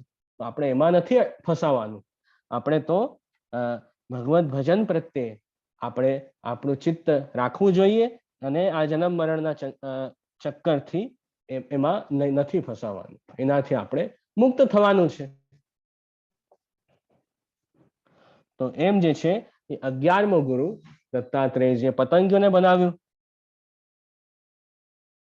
એની પછી 12મો ગુરુ કોને બનાવ્યો દત્તાત્રેયજીએ? તો કયું મધુકર એટલે ભ્રમરને, મધુમાખીને, જે ભ્રમર છે એને 12મો ગુરુ બનાવ્યો. તો ભ્રમર શું કરે? સુગંધના લોભથી એક જ કમળમાં રહે અને સાંજે કમળ બંધ થઈ જાય તો એમાં જ એ પોતે પૂરાઈ જાય. જો કમળ કેવો હોય? સૂર્યની કિરણ પડે એટલે કમળનો વિકાસ થાય, કમળ ખીલે.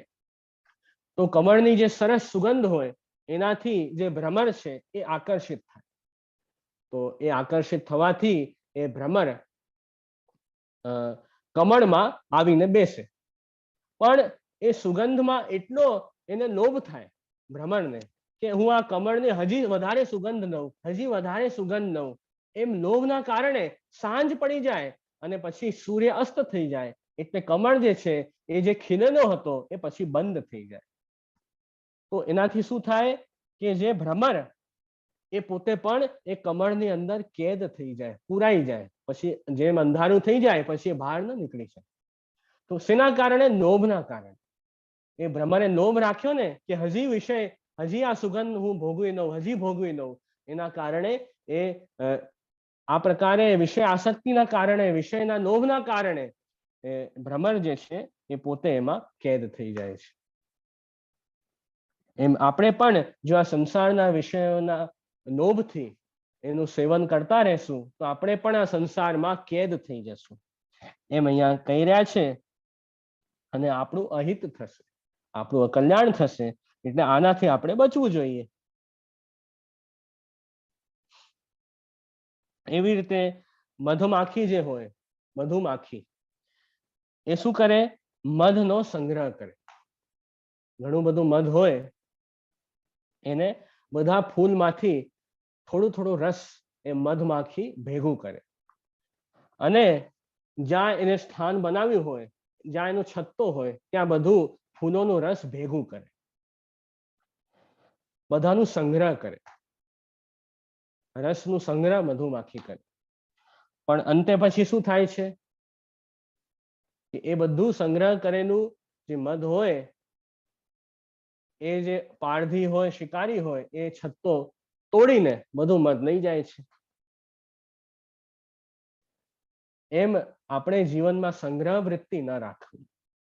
આપણે જો સંગ્રહ વૃત્તિ રાખશું, બધી વસ્તુનો સંગ્રહ જ કર્યા કરશું, તો પછી ન આપણે ભોગી શકીએ, ન બીજાને આપ્યો. ત્રીજો જ વ્યક્તિ જે છે બધી વસ્તુ લઈ જશે. એટલે જે શિકારી છે એને પણ દત્તાત્રેયજીએ ગુરુ માન્યો. કે શિકારી શું કરે? મધુમાખીએ તો બધું મધ, બધું રસ ફૂલનું ભેગું કર્યું પોતાના છત્તામાં, સંગ્રહ કર્યા જ કર્યું. પણ છેલ્લે થાય છે શું? સંગ્રહ કરેલી વસ્તુનો શિકારી આવે છે, એ છત્તો તોડીને બધું લઈ જાય છે. અને એ મધ ભોગવવા ન તો મધમાખીને મળે છે, ન એ મધમાખી એ મધ કોઈને આપી શકે છે. ત્રીજો વ્યક્તિ શિકારી બધું ઉપાડીને લઈ જાય છે. એમ આપણે પણ જો બધી વસ્તુનો સંગ્રહ જ કરતા રહેશું જીવનમાં, તો આપણું જીવન તો પૂરું થઈ જશે. ન આપણે ભોગવી શકશું, ન કોઈને આપણે દાનમાં આપ્યું, ન એ ભેગી વસ્તુ જે આપણે ભેગી કરી એનો સત્કાર્યમાં પણ એનો વિનિયોગ ન કર્યો. પ્રભુની સેવામાં, ગુરુની સેવામાં, વૈષ્ણવની સેવામાં કે બીજાને મદદ રૂપે આપણે એ સંગ્રહ કરેલી વસ્તુ ઉપયોગ ન કરી અને જીવન તો પૂરો થઈ ગયો. તો ન પોતે એનો ભોગ કર્યો, ન બીજાને દાન કર્યું. ત્રીજો જ વ્યક્તિ આવીને બધું આપણું સંગ્રહ કરેલી જે વસ્તુ છે લઈ જશે. એટલે શિકારી પાસે આપણે શીખવાનું છે કે આ રીતે સંગ્રહ વૃત્તિ આપણે જીવનમાં નથી રાખવી. વધારે ભેગું ન કરતા રહેવું. એનો જે વસ્તુ ભેગી કરી છે એનો સદુપયોગ કરતા શીખવું જીવનમાં, તો આપણે જીવન સુખી થશે. નહીં તો આપણે એમ કહેવત છે ગુજરાતીમાં કે લોભિયાનો ધન ધૂતારો ખાય. તો જે લોભીઓ હોય એ ધન આ પ્રકારે, જે ધૂતારાઓ હોય એ બધું ધન એનું ખાઈ જાય. અને એ સામેવાળાનું ધન, ધૂતારા શું હોય? સામેવાળાનું ધન પડાવી પાડે, એવા ઉપાયો કરે કે સામેવાળાનું ધન છીનવી લે. તો એમ આપણે જીવનમાં સંગ્રહ વૃત્તિનો ત્યાગ કરવો. મધુમાખીથી શીખવાનું છે કે લોભ ન કરવો. મધુમાખી સુગંધના લોભથી એ કમળમાં કેદ થઈ જાય છે. એમ આપણે વિષયોના લોભથી આ સંસારમાં ફસાઈએ છીએ, જેનાથી આપણું પતન થાય છે. તો એ ન કરવું. લોભ વૃત્તિનો ત્યાગ કરવો એ મધુમાખીથી શીખ્યું. અને સંગ્રહ વૃત્તિનો ત્યાગ કરવો એ આપણે આ જે પારધી છે એનાથી શીખીએ કે જીવનમાં જે આપણા પાસે વિષયો છે, જે વસ્તુઓ છે, એનાથી સત્કાર્ય કરવું, સંગ્રહ વૃત્તિ છોડવી. એ પારધીથી આપણે શીખ્યું. એમ 13 ગુરુ દત્તાત્રેયજીના આપણે જોયા.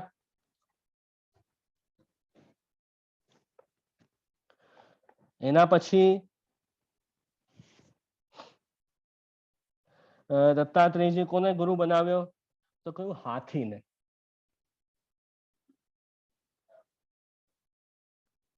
હાથી કેવો હોય? હાથી જે છે એ હાથીને પકડવો હોય તો વ્યક્તિ શું કરે? હાથીને પકડવા વાળા માણસો શું કરે ખબર છે? એક ખાડો ખોદે અને ખાડોને ઉપરથી એમ જ બંધ કરી દે, ટેમ્પરરી. ઘાસથી એ ખાડો બંધ કરી દે અને પછી એ ખાડા ઉપર શું મૂકે? એક કાગળની બનેલી હથીની હોય એ ખાડા ઉપર મૂકી દે. પેપરથી બનેલી હથીની હોય. હાથીની જે પત્ની હોય એને હથીની કહેવાય. ફિમેલ જે હાથી હોય હથીની. તો એ ખાડા ઉપર મૂકી દે અને એનાથી શું થાય? પછી હાથી જુએ કે સામે હથીની ઊભી છે, એટલે પછી હાથી દોડતો દોડતો આવે, હાથીનીને પકડવા જાય, સ્પર્શ કરવા જાય અને એનાથી પછી હાથી પોતે ખાડામાં પડી જાય. એમ આપણે હાથી પાસે શીખવાનું છે કે આપણે આ સંસારના વિષયોને સ્પર્શ કરવા જો દોડશું, આપણી આંખેથી આપણા સંસારના વિષયો જોશું અને એ વિષય જોઈને આપણે એ વિષયને સ્પર્શ કરવા જો દોડશું તો હાથી જેમ ખાડામાં પડે છે, હથીનીનો સ્પર્શ કરવા માટે દોડે છે અને જે શિકારી છે એને ખાડામાં પડાવીને પકડી લે છે, એમ આપણે પણ આ સંસારના વિષયોને પકડવા દોડશું તો આપણે પણ ખાડામાં જ પડવાના છીએ. એ વાત હાથીના દ્રષ્ટાંતથી આપણે શીખવાની છે કે સંસાર જે છે એ અંધારા કુવા જેવો છે, ખાડા જેવો છે કે એમાં જેટલું વધારે ફસાય વ્યક્તિ એટલું એનું અધઃપતન થાય. તો આપણે સંસારના વિષયોને સ્પર્શ કરવા ન દોડવું કે આપણા આંખોથી સંસારના વિષયો જોશું તો આપણું પતન જ થવાનું છે. એટલે આપણા આંખોથી ભગવત દર્શન કરવા, પ્રભુના દર્શન કરવા અને ઠાકુરજીનો અમે સ્પર્શ કરીએ આપણા હાથોથી, આપણી ઇન્દ્રિયોથી, એવી ઈચ્છા આપણા હૃદયમાં રાખ તો આપણો ઉદ્ધાર થઈ જશે. તો હાથીથી આપણે આ શીખવાનું છે કે સંસારના વિષયને સ્પર્શ કરશું તો દુઃખમાં જ આપણે પડશું અને હાથી જેમ બંધનમાં ખાડામાં પડે છે તો આપણે પણ સંસાર રૂપી બંધન ખાડામાં ફસાઈ જશું. એમ હાથીને પણ દત્તાત્રેયજીએ ગુરુ બનાવ્યો. એના પછી કોને ગુરુ બનાવ્યો? તો કહ્યું કે 15મા ગુરુ દત્તાત્રેયજીએ બનાવ્યા હરણને. જે હોય ને ડિયર, હરણ, એને પણ ગુરુ બનાવ્યો. કેમ? કેમ કે હરણને પણ પકડવું હોય તો શિકારી કેવી રીતે પકડે? સારા સારા ગીત ગાય. હરણને પકડવું હોય તો શિકારી શું કરે? સારા સારા ગીત એ હરણ સામે ગાય.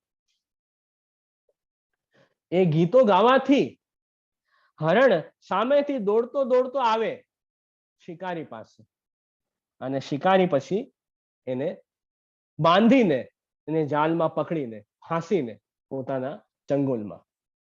એમ આપણે પણ આ જે સંસારના વિષયો છે, સંસારના જે ગીતો છે એ સાંભળશું પોતાના કાનથી તો આપણે પણ આ હરણની જેમ આ બંધાઈ જશું સંસાર બંધનમાં. તો આપણા કાનથી આપણે સાંસારિક વસ્તુ સાંભળતા રહેશું કે લોકગીત, સંસારના ગીત, એ જ જો કાનથી સાંભળશું સતત અષ્ટયામ આખો દિવસ તો હરણની જેમ જ આપણે બંધાવાનું છે. પણ ઠાકુરના કીર્તન જો સાંભળશું કાનોથી તો આપણો ઉદ્ધાર થઈ જશે. તો આજકાલ તો એની જ બોલબાલા છે. સંસારના જે ગીત છે, પિક્ચરના ગીત છે, એ જ બધાને ગમે છે. એ જ આખો દિવસ લોકો સાંભળતા રહે છે અને પછી મનમાં વિચાર પણ એ પિક્ચરના ગીતોના જ આવે છે. ઠાકુરજીના કીર્તન ક્યાં યાદ આવે છે? એ તો યાદ આવતા નથી, કેમ કે આપણે સાંભળ્યા જ નથી તો યાદ ક્યાંથી આવશે? તો આપણા કાનથી સારા વિષયો સાંભળો, પ્રભુના ગુણગાન સાંભળો, પ્રભુનું યશ સાંભળો, પ્રભુની મહિમા સાંભળો, ઠાકુરજીની લીલા સાંભળો. તો હંમેશા કાનથી સારી વસ્તુ સાંભળશું તો હૃદયમાં સારી વસ્તુ રહેશે. તો પ્રભુ આપણા હૃદયમાં પધારશે અને સતત વિચારો પણ આપણને પ્રભુ સંબંધી આવશે. અને આવા લોકગીત આપણે સાંભળતા રહેશું તો શું થશે? લોકની જ વસ્તુ બધી યાદ આવશે અને ઠાકોરજી ભૂલાઈ જશે.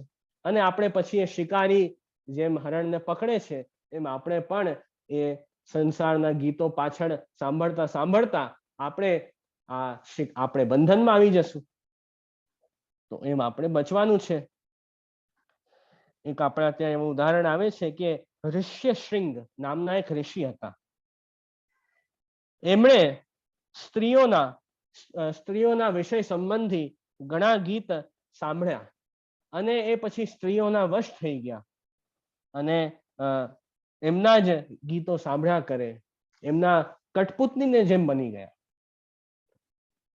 વિષયોમાં એટલા રચ્યા પચ્યા રહ્યા કે એમની સાધના છૂટી ગઈ, પ્રભુનું ધ્યાન છૂટી ગયું અને સ્ત્રી સંગમાં અને વિષય સંગમાં એમનું જીવન વ્યર્થ થઈ ગયું. એ ઋષ્યશૃંગ ઋષિની કથા આવે છે. તો એમ આપણે જો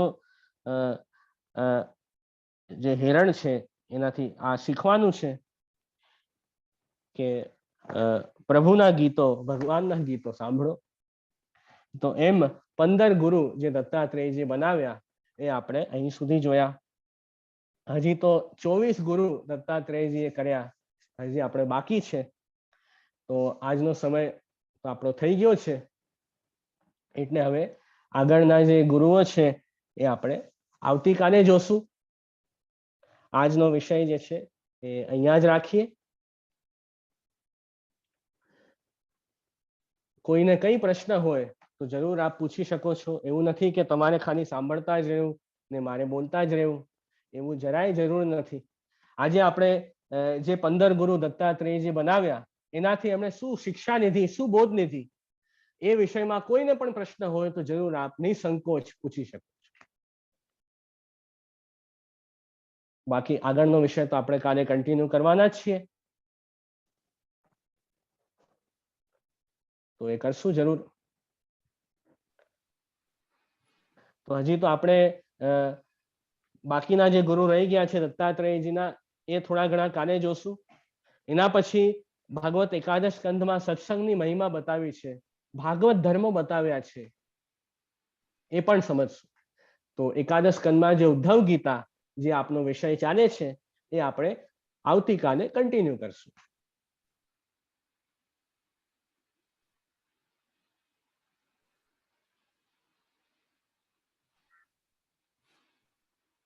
તો જેમને પણ પ્રશ્ન હોય જરૂર અનમ્યુટ કરીને આપ પૂછી શકો છો, અથવા પછી આશ્રયનો પદ ગાઈ અહીંયા સત્સંગનું સમાપન કરશું.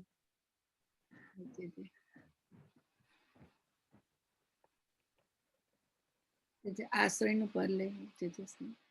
હા જરૂર.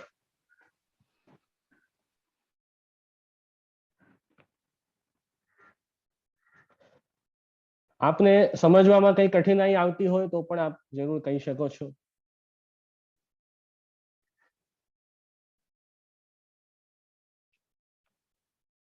તો હવે બસ અહીંયા આશ્રયના પદનું ગાન કરશું. દ્રઢૈન ચરણન કેરો ભરોસો, દ્રઢૈન ચરણન કેરો, શ્રી વલ્લભ નખ ચંદ્ર છટા બિન, સબ જગ માજ અંધેરો ભરોસો, દ્રઢૈન ચરણન केरो, साधन और नहीं आकलि में, जासो होय निवेरो, सूर कहा कहे द्विविधान धरो, बिना मोल को चेरो भरोसो, दृढ़ न चरणन केरो, दृढ़ न चरणन केरो भरोसो, दृढ़ न चरणन केरो। श्री वल्लभाधीश की जय।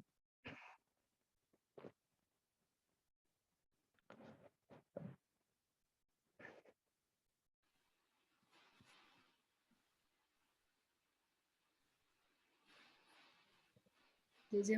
फेसबुक बंद कर दो जय जय से। हाँ जरूर।